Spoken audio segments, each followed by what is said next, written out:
tous, j'espère que vous allez bien. Aujourd'hui on se retrouve pour une nouvelle vidéo sur ma chaîne et il va s'agir de mon book haul du mois d'août. Et on va commencer dès maintenant parce que j'ai environ 15 livres à vous présenter. Ce mois-ci, j'ai reçu de la part des éditions du Chat Noir le premier tome de la nouvelle saga de Janvin qui est Holomorphose et donc le premier tome s'appelle Blasphème. D'ailleurs, je tiens à remercier la maison d'édition du Chat Noir de m'avoir envoyé ce livre si gentiment.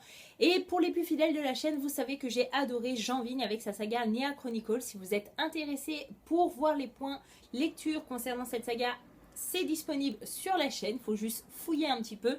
Et donc voilà, j'avais envie de découvrir ce que Janvin allait nous réserver avec cette nouvelle saga. Ici on va suivre une jeune adolescente qui s'appelle Solana, qui habite Grenoble. Donc ça m'a fait assez rire parce que j'habite à 45 minutes de Grenoble et à 45 minutes de Lyon. Je suis pile poil entre les deux grandes villes. Et du coup on va la suivre parce que voilà, c'est une adolescente plutôt banale mais très solitaire. Son père est absent, sa mère... Voilà, c'est pas la mère super présente non plus. Et elle est embêtée par une bande de jeunes. Et on va suivre Solana durant la fin du monde. C'est-à-dire qu'il y a de nombreux cadavres qui se multiplient en ville. Et apparemment, Solana pourrait bien être la clé de cette fin du monde. C'est-à-dire que voilà, elle va avoir un rôle dans cette fin du monde et j'ai hâte de découvrir ce qu'il en est. J'ai reçu ce mois-ci Les Anges sans visage de Tony Parkson, publié aux éditions de La Martinière et qui sortira le 15 septembre 2016. Donc si vous êtes intéressé par ce livre, vous connaissez la date de sortie. Je tiens à remercier d'ailleurs la maison d'édition de m'avoir envoyé ce livre si gentiment également. Là comme ça, la couverture m'aurait pas donné envie de me retourner sur ce livre en librairie. Mais le résumé est très prometteur, croyez-moi, puisqu'on va suivre une famille qui a tout pour être heureuse. Et malheureusement, le soir du réveillon du jour de l'an, on les retrouve tous morts dans leur demeure familiale. Voilà, on va suivre une scène de crime assez poignante puisqu'ils sont tous égorgés. Ou voilà, ça va être assez hard. Donc les âmes sensibles, il faut mieux s'abstenir, je pense. Et du coup, on va chercher à savoir qui est le coupable de ce massacre, sachant que le fils le plus jeune de la famille n'est pas mort dans la maison et il manque à l'appel. Donc est-ce que c'est lui qui a tué toute sa famille ou non? On n'en sait rien, mais moi j'ai envie de savoir la vérité et la fin de cette histoire. Ce mois-ci, j'ai reçu Envie de David Weiner et publié aux éditions Piranha. Ici, il s'agit d'un partenariat avec la librairie Des Sites qui m'a contacté mi-juillet, il me semble, pour me demander si je voulais recevoir en avant-première des livres qui faisaient partie de la rentrée littéraire. Et j'avais trouvé seulement ce livre et ils me l'ont envoyé gentiment. Voilà, pourquoi? Tout simplement, le thème était plutôt original puisqu'ici on va suivre la transplantation d'un homme, c'est-à-dire que cet homme-là a un foie totalement pourri, il a des gros problèmes de santé à cause de ce foie et il va subir une greffe du foie du coup et on va le suivre durant... avant l'opération, pendant l'opération et après. Et en fait, j'ai trouvé ça plutôt original puisque c'est pas des thèmes que l'on retrouve souvent dans des fictions. Et personnellement, j'ai aimé ce roman parce qu'il amène à des débats assez sérieux. Et si vous voulez connaître ces débats-là ou en connaître un peu plus sur ce livre, je vous invite à aller voir ma vidéo de la semaine dernière qui est le point lecture concernant ce livre. Ce mois-ci, j'ai acheté en occasion Dylan Dubois de Martine Pouchin, oui c'est ça, aux éditions Sarbacane. Et pas de collection. Donc ce livre je l'ai vu sur la chaîne de Margot Liseuse qui en a parlé il y a quelques mois et quand je l'ai trouvé d'occasion, je crois que neuf il coûte voilà 15,50 € et moi j'ai dû le payer 10 € grand max, voire un peu moins je crois avec les frais d'envoi. Franchement déjà la couverture je suis une grande fan, j'aime bien, c'est simple mais j'aime bien. Et ici on va suivre un jeune adolescent qui s'appelle Dylan qui a 16 ans. Je vais vous lire le résumé, ça sera plus simple. Donc après un an en foyer, Dylan, un garçon de 16 ans, tendre et solitaire, rentre chez lui, où une surprise l'attend, son père a remplacé sa mère, partie 3 ans plus tôt. A priori, Dylan n'a rien contre Cynthia, sa séduisante belle-mère, sauf quand elle met son chien Rusty dehors parce qu'elle ne supporte pas son odeur. Et puis Dylan ne comprend pas pourquoi son père mute caniche dès qu'elle le siffle. Mais le pire, c'est quand il comprend. Cynthia n'est pas juste une belle-mère désagréable, c'est une machine à démolir les gens. Dylan n'a plus qu'une issue, se tirer avec Rusty, direction la forêt. Je trouvais que ce résumé était plutôt alléchant. Vous savez que j'adore les romans jeunesse, donc ici ça en fait partie. Sachant qu'on va suivre voilà, un personnage assez tourmenté puisque c'est un adolescent qui a l'air d'être... d'avoir plutôt une vie difficile puisqu'il sort de foyer, mine de rien. Il est solitaire et en plus de ça, manque de peau pour lui, sa belle-mère lui met les bâtons dans les pieds. Donc voilà, et sachant que Margot en avait vraiment parlé en bien, elle m'avait vraiment convaincue à acheter et à lire ce livre. J'ai acquis Une vie ailleurs de Gabrielle Zivin, publié aux éditions Le Livre de Poche. Ici, on va retrouver une jeune adolescente de 15 ans qui s'appelle Lise et qui est morte suite à un accident de vélo. Par la suite, elle va alors atterrir sur Ailleurs, qui est un lieu où les défunts, les morts rajeunissent jusqu'à redevenir bébés pour ensuite reprendre le cycle de l'humanité. Et autant vous dire que c'est un problème pour Lise parce que depuis toujours, elle souhaite devenir majeure pour pouvoir réaliser ses rêves. Voilà, c'est le cas de le dire. Elle veut connaître le grand amour, elle veut avoir son permis de conduire, sa propre voiture. Donc vous pouvez imaginer que Lise, en arrivant sur Ailleurs, elle est totalement bouleversée. C'est le choc total pour cette jeune fille.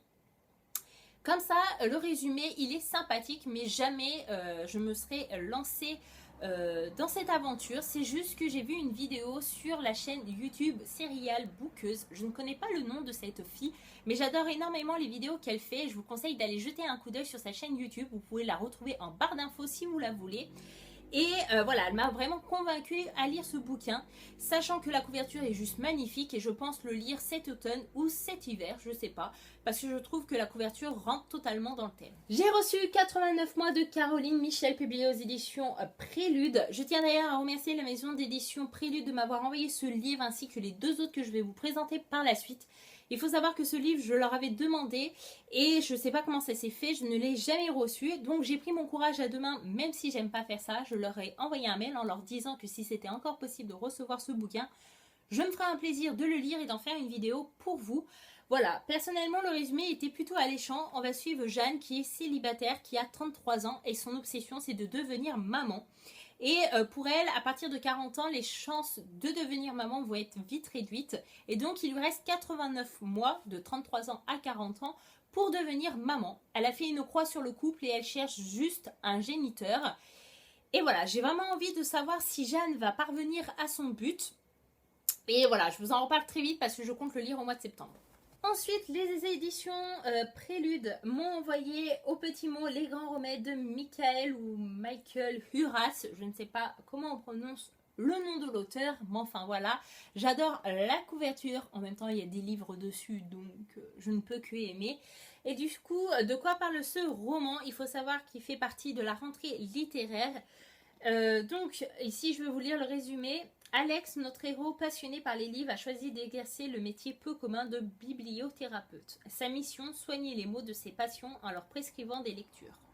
Moi, personnellement, je lis que les 3 premières phrases du résumé et ça me donne énormément de découvrir cette histoire. Je pense que ça va être une histoire assez bouleversante et qu'on va suivre des personnages assez intéressants et je vous en reparle très vite. Dans le collier des éditions Prélude, ils m'ont mis aussi un bouquin qui fait partie de la rentrée littéraire qui est Les mots entre mes mains de Guinevere Glassford. Alors excusez-moi, mais bon en même temps, je ne sais pas comment ça se prononce. Donc aux éditions Prélude. Et ici, d'après le petit papier là juste en bas, il va s'agir d'une histoire d'amour cachée de Descartes avec une jeune servante hollandaise. J'ai pas besoin d'en lire plus. Après, vous savez, les romances et moi, on n'est pas vraiment amis. Mais voilà, je me suis jamais aventurée dans une romance historique, donc pourquoi pas commencer avec ce roman. Ce mois-ci, j'ai acquis Everything Everything de Nicolas Young, publié aux éditions Bayard. Il faut savoir que ce roman, je l'avais repéré bien des mois avant sa sortie. Je le voulais absolument, je l'avais rajouté à ma wishlist et je m'étais dit le jour de sa sortie, je le veux, c'est sûr et certain que je vais aimer. Et maintenant, j'ai hâte de le lire, croyez-moi. Ici, on va suivre une jeune femme de 18 ans qui souffre d'une maladie de l'enfant bulle. C'est-à-dire qu'elle est allergique au monde et que, voilà, en 18 ans, elle n'a jamais mis le pied dehors. Elle a toujours habité chez elle et elle n'est jamais sortie. Voilà, je veux parler vite, mais voilà. Elle n'est jamais sortie de chez elle. Et du coup, un jour, un camion de déménagement arrive dans la rue. C'est ses nouveaux voisins qui emménagent et elle va croiser le regard du fils des nouveaux voisins. Et à mon avis, elle va tomber amoureuse de ce gars-là et apparemment, ça va être un désastre. Voilà, moi, il m'en faut pas plus. Oui, ok, c'est une petite romance, mais je pense que la maladie avec la romance, etc., tant que c'est pas une romance pure, je vais aimer. Voilà, on va quand même parler de la maladie. Et peut-être que cet homme-là va la sauver de sa maladie. C'est pas beau? Durant le mois d'août, je suis allée à Emmaüs accompagner ma petite sœur, puisqu'en fait, il faut savoir qu'elle a fait son stage de fin d'année là-bas et elle voulait aller voir ses anciens collègues, voir s'ils allaient bien. Du coup, j'ai jeté un coup d'œil au rayon livre et personnellement, je trouve que c'est une bonne action. En plus, c'est pas cher, c'est en bon état. J'ai trouvé les 3 premiers tomes d'une saga que j'avais sur liseuse.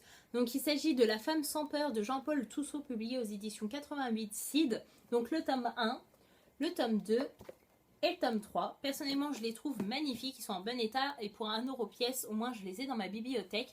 Il faut savoir que j'ai fait ma réserve un petit peu de livres papier. Tout simplement parce que à la rentrée, je rentre en master de l'enseignement, de l'éducation et de la formation et que je vais passer le concours de professeur des écoles en avril 2017. Et comme je vais aller à la fac, j'ai 45 à 50 minutes de train le matin et pareil, la même chose le soir. Et au début, je voulais prendre ma liseuse pour lire dans le train, mais j'ai pas confiance aux gens mal intentionnés qui se trouvent dans les transports en commun à Lyon. Voilà, c'est-à-dire que de loin ils peuvent penser que c'est une tablette, ils passent à côté de moi, ils me l'arrachent, ils courent et voilà, je me fais voler ma liseuse et je serai dégoûtée. Alors qu'un livre, généralement ça les intéresse pas. Voilà, ces gens-là, ils aiment pas lire, donc un livre ils s'en fichent. Donc au pire, même si on me l'arrache, un livre ça coûte entre 7 à 20 €, donc je préfère qu'on me vole un livre que la liseuse, voilà. Et donc ici, concernant le résumé de ce bouquin, on va proposer à une femme de prendre une pilule qui va lui permettre d'effacer toutes ses peurs et ses doutes. Et on va lui demander si elle accepte de relever le challenge ou non. Et à mon avis, vu le titre de la saga, La femme sans peur, elle va accepter et je veux voir ce qu'il en est et comment ça va se passer pour elle. Et le 4e livre que j'ai pris à Emmaüs pour également 1 €, il s'agit du Théorème des Catherine de John Green, publié aux éditions Nathan. Pareil, je l'avais sur la liseuse, mais pour 1 €, autant l'avoir dans ma bibliothèque. C'est John Green, j'ai envie de tous les lire parce que j'ai adoré Nos étoiles contraires. Ici, 19 fois Colin est tombé amoureux, 19 fois la fille s'appelait Catherine, pas Cathy, ni Kat, ni Kitty, ni Cathy, et surtout pas Catherine avec un C, mais Catherine avec un K. Et 19 fois il s'est fait larguer. Oh, pauvre petit bonhomme, il n'a pas de chance. Ce mois-ci, j'ai acquis aussi Ta deuxième vie commence quand tu comprendras que tu n'en as qu'une, de Raphaël Giordano. Je pense que ça se dit comme ça, publié aux éditions France Loisirs. J'ai pris l'ordinateur pour vous lire le résumé. Tout à la fois roman et livre de développement personnel, suivez Camille sur le chemin de la vie de ses rêves. Débordée par son travail, son couple et son rôle de mère, la trentenaire a perdu sa joie de vivre, mais une rencontre va tout changer. Dans la lignée des livres de Laurent Gounel, un parcours initiatique touchant, mais aussi un inspirant coaching riche en techniques créatives. Comme Camille, apprenez à enchâsser votre vie. J'avais vu sur pas mal de chaînes booktube ou même des youtubeuses beauté ont lu ce livre et elles le conseillent énormément pour apprendre à se satisfaire du peu que l'on a. Et le titre, voilà, ta vie commencera quand tu te rendras compte que tu en as qu'une. Voilà, c'est-à-dire qu'il faut profiter de l'instant présent, de chaque seconde qui passe et sans arrêter de s'apitoyer sur son sort. Et je pense que c'est un roman qui va faire énormément réfléchir. Les 4 derniers romans que je vais vous présenter, il s'agit des achats que j'ai faits à Easy Cash. J'ai acheté le tome 2 de la sélection qui s'appelle donc L'Élite de Kiera Cass, publié aux éditions Robert Laffont dans la collection R. Vous allez me dire, mais elle nous présente le tome 2, mais elle n'a pas le tome 1. Tout simplement parce que voilà, il coûtait 3 € et je trouve ces livres tellement magnifiques que j'aimerais les avoir en papier dans ma bibliothèque. Et là, du coup, je me suis dit, je prends le tome 2 à ce prix-là. Voilà, je ne vais pas me priver. Et puis, je trouverai le tome 1 et les autres livres plus tard en occasion. Est-ce que c'est vraiment utile de vous repréciser l'histoire? Ici, on va suivre 35 candidates qui participent à un jeu télé-réalité où elles doivent séduire un homme. Il me semble que c'est ça. Vous savez que les romances et moi, on n'est pas amis, comme je l'ai déjà rappelé dans cette vidéo. Mais le fait que ça soit sous forme de jeu télé-réalité, je pense que ça va être assez addictif. Et je sais que je vais accrocher. Donc voilà, j'ai tous les tomes sur ma liseuse, mais les avoir en papier, ça m'intéresse énormément. Donc si vous connaissez des bons plans, n'hésitez pas à me le dire. J'ai également craqué pour Le dernier jour de ma vie de Lorraine Oliver, publié aux éditions Hachette dans la collection Black Moon. Ici, on va suivre Samantha qui a tout pour elle, le petit copain le plus craquant du monde, 3 meilleurs amis géniales et une cote de popularité illimitée. Ce vendredi de février aurait donc dû être un jour parfait dans une vie parfaite. Pourtant, ce vendredi de février est le dernier pour Sam. Ou le premier. Voilà, on ne sait pas. Personnellement, j'en ai entendu que du bien et j'ai envie de me faire ma propre idée. Donc, je vous en reparle très vite. J'ai également craqué pour Un doux pardon de Laurie Nelson Spillman, publié aux éditions Cherche Midi. Là, c'est des épreuves non corrigées parce que derrière, on peut voir là les contacts presse. Donc, je pense que quelqu'un a un blog littéraire ou une chaîne YouTube près de chez moi et elle délivre beaucoup ses livres à Easy Cash. Bon, ça peut faire plaisir à certaines personnes, mais bon, à la base, les services presse ne peuvent pas être vendus, mais bon, on n'est pas là pour le débat. Ce livre, je l'avais vu aux infos l'été dernier ou l'été d'avant, et on en avait parlé parce qu'il sortait à ce moment-là. Personnellement, ici, l'histoire peut paraître intéressante. On va suivre une femme qui est animatrice télé, voilà, et en fait, il y a des pierres du pardon qui connaissent un immense succès aux États-Unis. Le concept est simple. Si vous avez quelque chose à vous faire pardonner, il suffit d'envoyer une lettre d'excuse à la personne que vous avez blessée, accompagnée de 2 pierres. Si cette dernière accepte vos excuses, elle vous renvoie l'une des 2 pierres. Et je pense que le personnage principal de l'histoire va demander pardon à quelqu'un et on va voir si cette personne-là accepte ses excuses ou non. Et je trouvais le concept plutôt original et c'est assez rare quand on voit ça dans des livres. Et j'ai également craqué pour le tome 1 de Les Larmes Rouges. Donc le tome 1 s'appelle Réminiscence de Georgia Caldera, publié aux éditions J'ai lu. Pareil, j'ai toute la saga sur ma liseuse, mais comme je vous ai dit, j'ai fait ma réserve de livres papier. En plus, voilà, pour 3 €, j'allais pas me faire prier, alors qu'à la base, il coûte 10,90 €, donc je fais une bonne économie. Ici, on va suivre une femme, enfin une jeune femme qui s'appelle Cornelia, qui a 19 ans et qui a essayé de se suicider et qui s'est loupée malheureusement ou heureusement, je ne sais pas pour elle malheureusement, mais pour nous heureusement.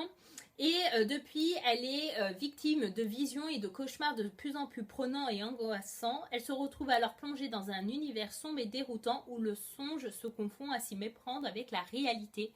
Voilà, je trouve que c'est un roman plutôt sombre et qui pourrait potentiellement me plaire et j'ai vraiment envie de découvrir Georgia Caldera parce que voilà, elle m'a toujours attirée et donc j'espère le faire rapidement. Et voilà, ma vidéo book haul est enfin terminée. J'espère qu'elle vous a plu et qu'elle vous aura donné des idées concernant vos futures lectures ou vos futurs achats, comme vous voulez. En tout cas, moi je suis assez contente parce que même si je vous ai présenté pas mal de livres, je les ai tous eus d'occasion ou en service presse. Donc j'ai été assez raisonnable côté portefeuille ce mois-ci et ça fait du bien.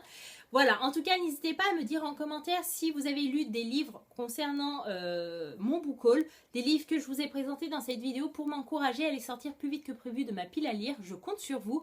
Si vous avez aimé cette vidéo, n'hésitez pas à mettre un pouce bleu, n'hésitez pas également à vous abonner à la chaîne pour connaître les futures vidéos qui vont arriver par la suite. Je vous fais de gros bisous et je vous dis à bientôt dans une prochaine vidéo. Bye bye!